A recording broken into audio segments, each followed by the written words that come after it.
Good morning, good morning, good morning. It is Monday. Let's see. It is Monday, September 14th. So it's week 5 of the semester, and here we are almost at the midway point for the semester. So this week, we're going to talk about ethical concerns in research. And so, um, and it's a pretty always a hot button topic. And there's some things that the government and institutions have put in place to prevent, some of the past atrocities that have happened with regard to ethics and research. So, so this week we will have a discussion board. So we're going to talk about, some specific things with regard to ethics and human research and trials, and how that relates to what we're going through right now in our pandemic or with COVID-19. So there are approximately about 32 human trials going on right now for uh, a vaccine for COVID-19. So there's some concerns, and you may have some concerns individually, and you may have some concerns collectively about a vaccine for COVID-19, as well as other vaccines, flu vaccines, et cetera, vaccines for children to enter schools, et cetera, et cetera. And so, after you look at some of these ethical concerns, on the discussion board, I want you to discuss, answer the discussion board question with regard to what that looks like here in 2020, right now, today, with COVID-19 research. And what that means, for us, for you individually, and for us as a society. And I want you to find a scientific article that relates to your discussion board that supports your argument.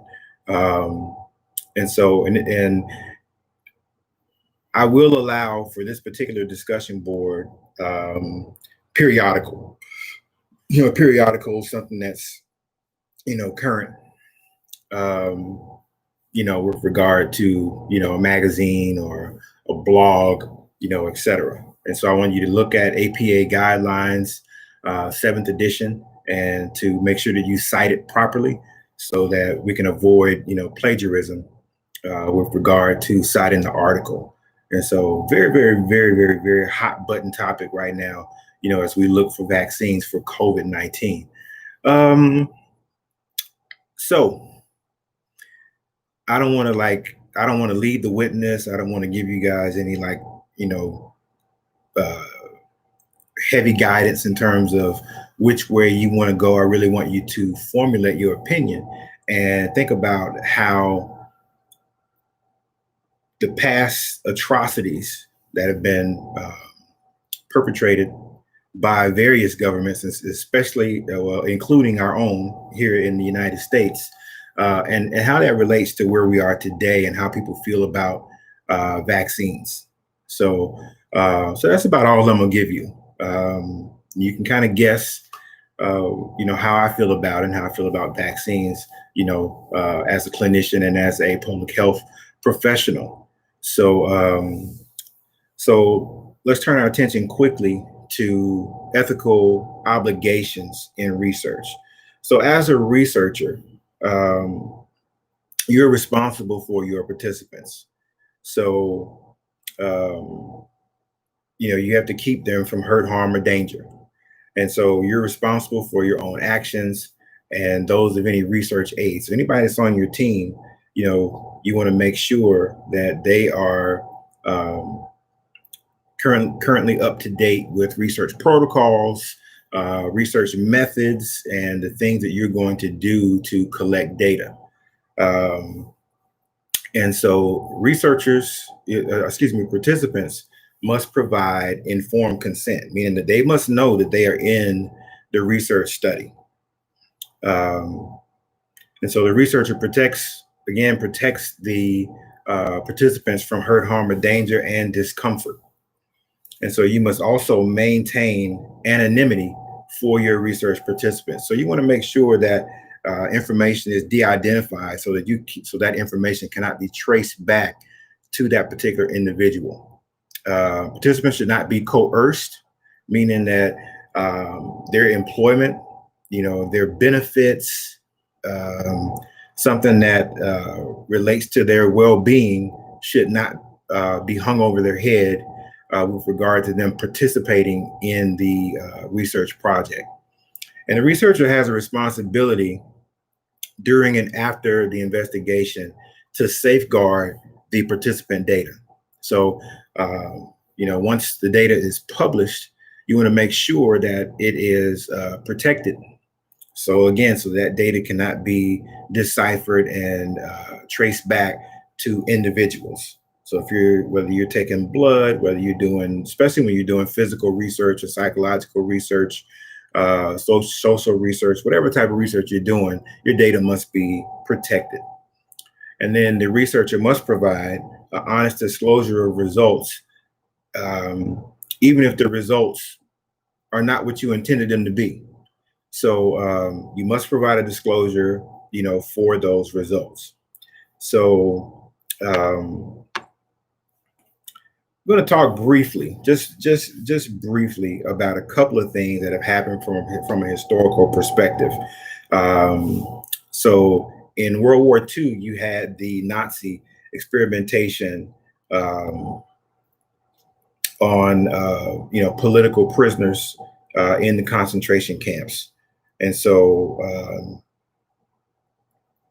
and you had the Nuremberg war crime trials. And as a result, you had the Nuremberg Code, which you will discover a little bit more about in the reading. So basic principles, the Nuremberg Code are basic principles to kind of govern research involving human subjects. And then as recently as, it's been about 60 years now, the Tuskegee syphilis study. So the United States Public Health Service project related to untreated syphilis, wherein, they used deception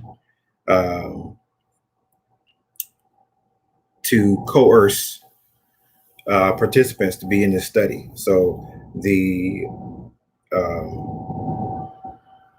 study studied untreated syphilis, and it was under the guise of free medical treatment.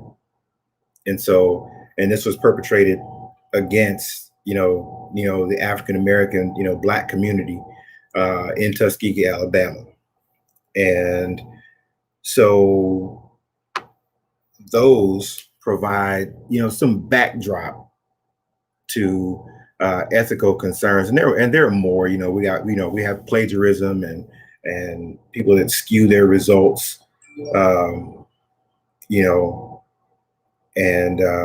coerce other people to be in their experiments by hanging over benefits or giving them something, under the guise of giving them something free, like free healthcare. Say, yeah, we're giving out free, vaccinations.